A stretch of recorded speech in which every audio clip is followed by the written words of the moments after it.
Yo creo que pasamos ya a presentar a Libertad, ¿verdad? Porque vamos un Sí, poco vamos más un poquito. apuradas de Sí. tiempo, entonces Libertad nos va a hablar de dónde ocurren las cosas. Hola, Libertad, ¿qué tal? Hola, ¿qué tal?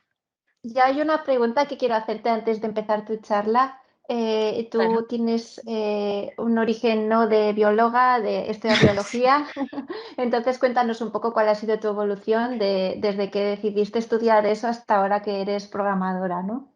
Sí, bueno, pues la verdad es que ha sido un poco raro. O sea, quiero decir, yo empecé a estudiar biología y dije: Lo mío es la ecología, ¿no? El campo y no sé qué". Y entonces yo me metí al máster, pues, con mis ideales de ecología total, pero sí que es verdad que ahí empecé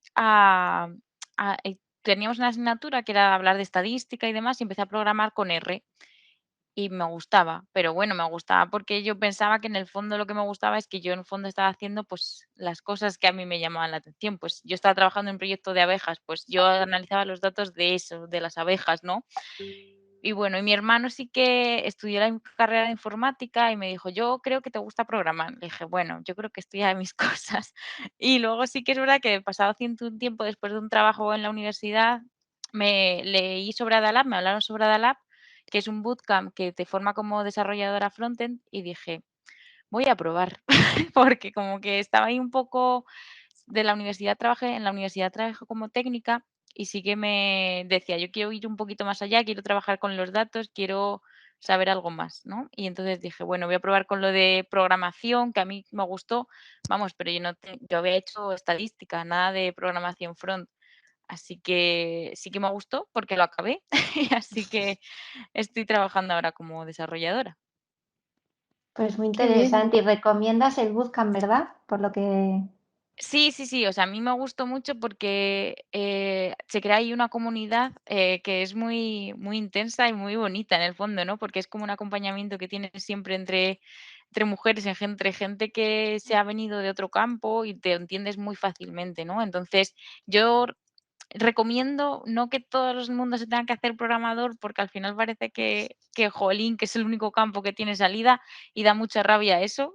Te lo digo que también que he estado formándome muchos años en otra cosa, pero bueno, pero sí que se investigue y que creo que este tipo de iniciativas hacen que las mujeres tengamos ciertos referentes, porque sin referentes no podemos ir a ningún sitio.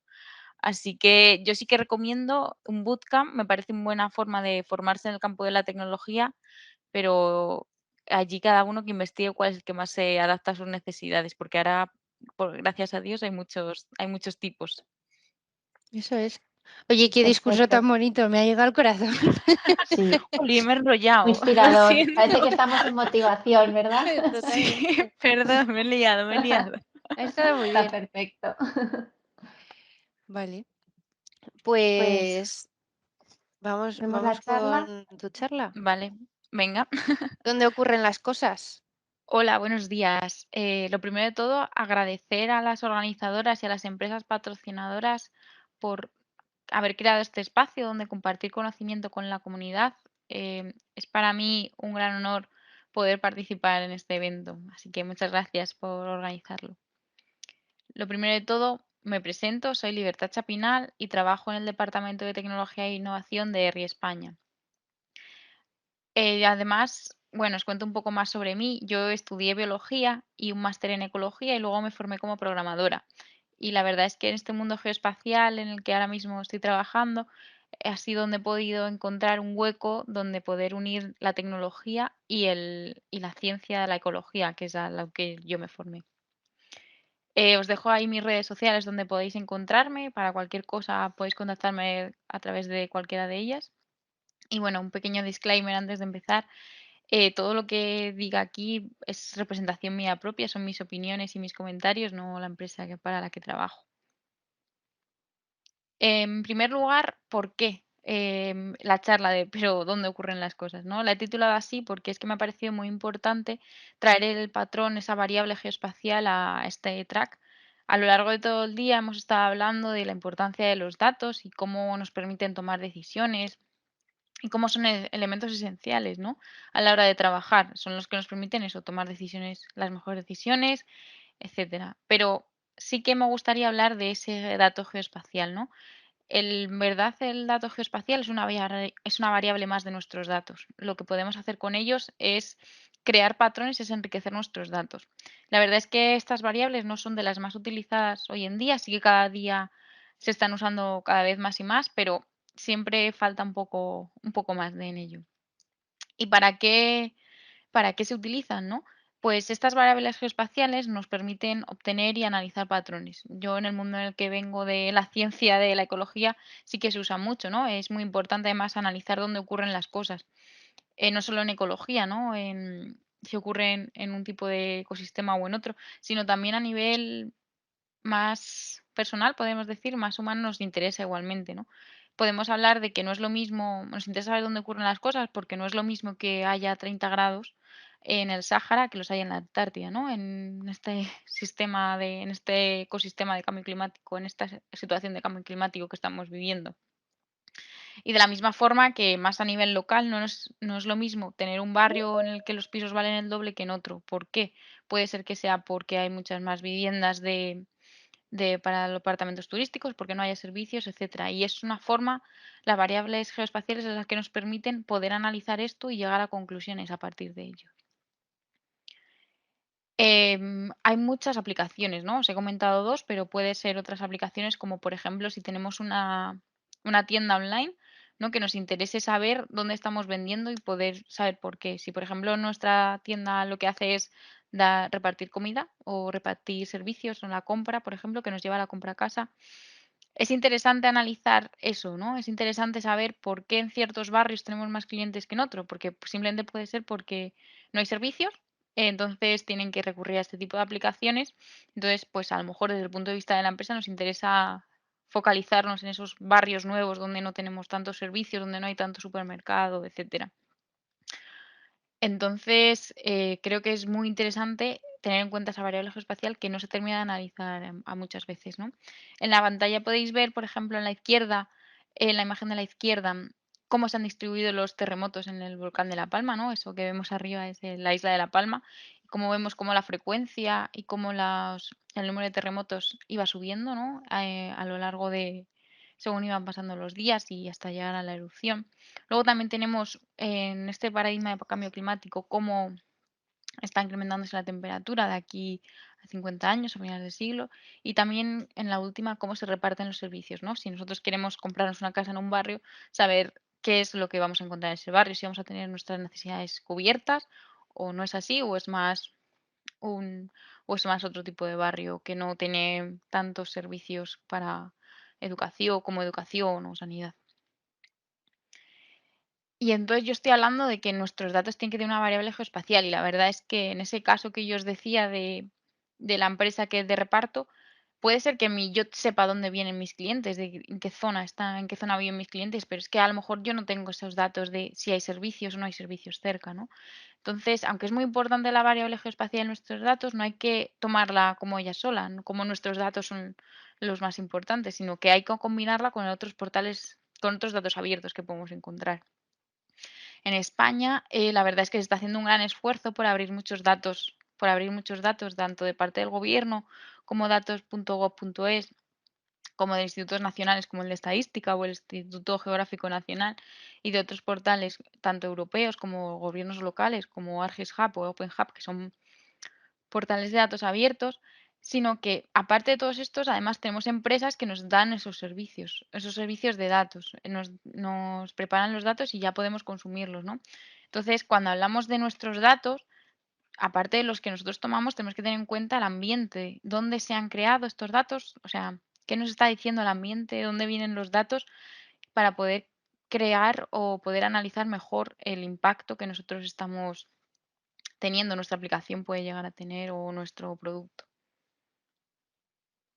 Me gustaría enseñaros 2 ejemplos que a mí me han gustado mucho y el primero de ellos es Madrid en pandemia, la ciudad de Madrid, cómo cambió durante la pandemia. Lo que se hizo en este estudio fue analizar cómo se recibían las llamadas, de dónde venían las llamadas se hacían al 010. El teléfono de 010 en la ciudad de Madrid nos permite comunicarnos con los servicios sociales ante ciertas necesidades que podamos tener. Y entonces creo que es muy interesante que se ve en la imagen de la izquierda, cómo, en comparación con la de la derecha, cómo aumentaron ciertos estas llamadas en algunos barrios que hasta ahora no lo habían hecho, ¿no? Como puede ser el barrio de Tetuán, cerca de Chamartín. Entonces, como vemos, es importante también analizar por qué surgieron en Tetuán, qué pasaba ahí, porque que ahí es la gente que tiene la gente que toma decisiones es la que tiene que analizar por qué. Nosotros lo que podemos hacer es darle la información, de decirle, mira, esto ha surgido así, esto está cambiando, tenemos muchas más llamadas en Tetuán de lo que teníamos antes, ¿no? Sin embargo, también hay que analizar un poco más y, por ejemplo, lo que se hacía es que se analizaba de dónde eran las nuevas llamadas, ¿no? Que como que tú te registras cuando llamas ese teléfono, entonces querían ver de dónde vienen esas personas.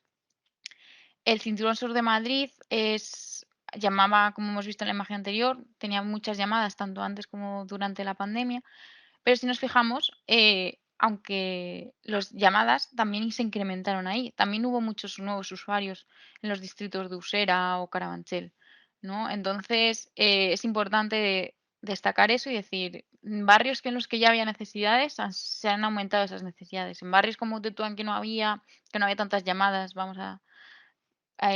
no necesidades, mejor dicho, eh, sí que ha empezado a haber, ¿no? Entonces, ¿por qué? ¿Qué ha pasado? ¿Qué tipo de población vive ahí? ¿Qué tipo de contrato tiene esa población, no? Todos esos datos sociodemográficos también los podemos obtener. Entonces, es bastante interesante. ¿Y cómo afecta esto? ¿Cómo se reparten los recursos? También lo que se hacía en este estudio es compararlo con el número de trabajadores sociales que tenemos en los distintos distritos de Madrid, ¿no? Entonces, se veía como ciertas zonas tenían muy pocas llamadas por trabajador y en otras estaban desbordados, ¿no? Entonces, esto a la hora de tomar decisiones ante otras situaciones de crisis puede ser muy interesante analizar si de verdad estamos repartiendo bien los recursos o si tenemos que hacer otra gestión distinta, ¿no? Entonces, todo esto es gracias a saber dónde ocurren las cosas. Y otro ejemplo que me gustaría enseñaros es el de Idealista. Idealista es uno de los portales más utilizados a la hora de comprar, alquilar o vender piso, ¿vale? Entonces, han creado esta visualización que lo que nos permite es, de un simple vistazo, analizar cuáles son las zonas más caras del país, en qué zonas tenemos las casas más antiguas o las más modernas, y lo mismo con el alquiler, ¿no? Y la venta. Entonces, esto además nos permite, aparte de que aquí muestra información, cuando tú te acercas a una provincia, también te da información acerca del histórico, ¿no? Esto lo hicieron a partir de datos propios de Idealista, del histórico de cómo está la venta de pisos y el alquiler de pisos en Madrid. De hecho, hay datos desde 2006, tanto para el precio del alquiler como el precio de venta. Y además nos dan la posibilidad de acercarnos a ciertas direcciones, ¿no? Si yo, por ejemplo, elijo la carretera de Canillas en Madrid, elijo, por ejemplo, esta dirección, ¿no? Me dice el precio medio, el precio máximo que ha tenido estos pisos, este bloque de pisos a lo largo de la histórico que tienen en Idealista, ¿no? Todo esto a partir de datos de catastro, que es una de las fuentes de datos también muy importantes que tenemos en España. Parte de esta información también nos da, basada en su histórico, también tenemos información acerca de la calle, ¿no? Y de propio edificio. En este edificio nos dice cuántos pisos en venta ha habido entre 2011 y 2013. ¿Qué tenemos en la calle, ¿no? En los últimos 12 meses, los pisos en venta, en qué precio medio tenían, cuántos había en alquiler y qué precio tenían, etcétera. Y además de estos propios datos que tiene el portal de Idealista, también tenemos datos acerca del transporte y de educación, etcétera, es decir, de servicios, ¿no? Estos datos no son propios suyos, sino que también vienen de una base de datos abierta que se llama OpenStreetMap. OpenStreetMap lo que hace es recopilar, es una base de datos colaborativa en la que todos podemos participar, ¿no? En ella podemos meter toda la información que tengamos sobre nuestro barrio, sobre colegios, farmacias o transporte que tengamos. Y entonces tener una base de datos enriquecida por todos y que fuese totalmente abierta. Además que podemos mover los filtros, ¿no? Si no nos interesa los centros educativos, por ejemplo, o el transporte, podemos ir jugando con ellos. Además, nos dice dónde se sitúan estas zonas, ¿no? De la casa, por ejemplo, está a menos de 300 metros de este edificio. Y todo esto a partir de datos abiertos que han obtenido en OpenStreetMap. Os animo a que veáis la charla que hizo Pelayo, que trabaja en Idealista, que explica muy detalladamente cómo crearon esta aplicación y todas las visualizaciones y todo desde un punto de vista técnico bastante muy interesante, la verdad. Yo os he comentado 2 aplicaciones que a mí me han parecido muy interesantes y que creo que eran bastante llamativas y que explicaban muy bien el poder que tenemos en los datos. Pero la verdad es que podemos hacer mucho tipo de aplicaciones y tenemos mucha potencialidad. Lo importante no es lo que hemos hecho, sino todo lo que podemos llegar a hacer intentando usar el dato geoespacial.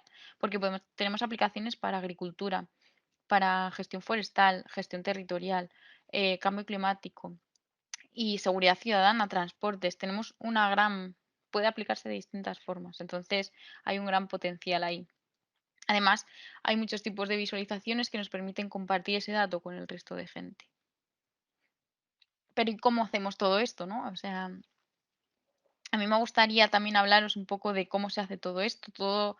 Las aplicaciones que yo os he mostrado eran web, pero a pesar de ello tenemos muchas APIs de distinto tipo, muchas APIs de mapeo, independientemente de qué plataforma. Puede ser iOS, Android, Mac, Linux o cualquier otra, ¿no? O una aplicación web.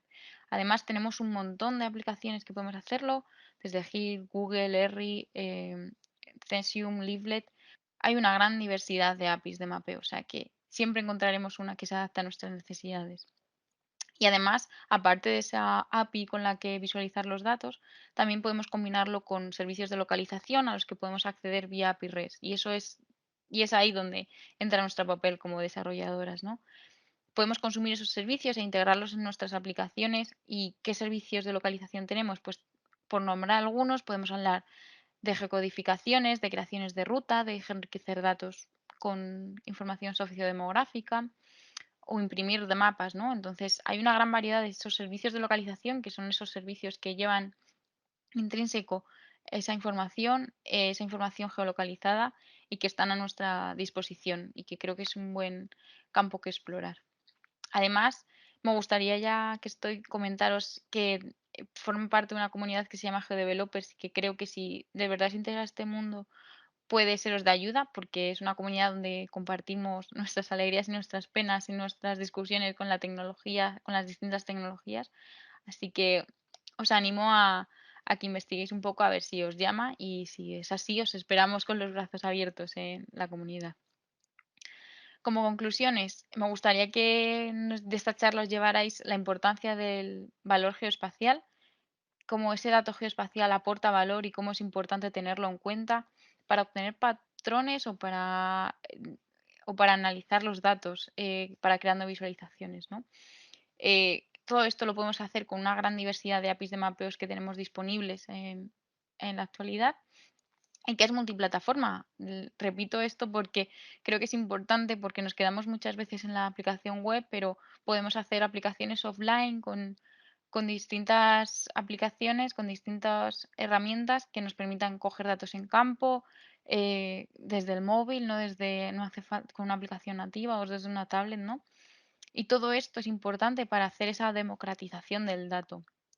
Creo que es mucho más sencillo entender un mapa que viene pintado con colores distintos a tener que leernos un documento, un paper o una gráfica, ¿no? Entonces, creo que es una forma distinta de compartir la información que, aparte de para analizarla, también va a servir para compartir la información con los ciudadanos de a pie.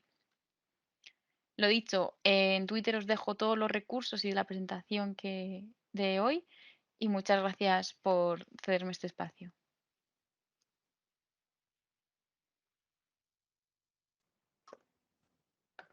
Qué interesante, oye.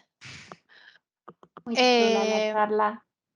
Oye, Libertad, Gracias. has dicho que en Twitter nos dejas recursos. Yo Sí. tengo la duda de, o sea, si estás haciendo una aplicación o un estudio, por ejemplo, el de las abejas, que me ha parecido muy chachi. Eh, los datos, tanto de, o sea, los datos de localización, ¿dónde irías tú a buscarlos? O sea, si nos puedes dejar esas URLs en plan de, yo buscaría aquí, en este Claro, repositorio.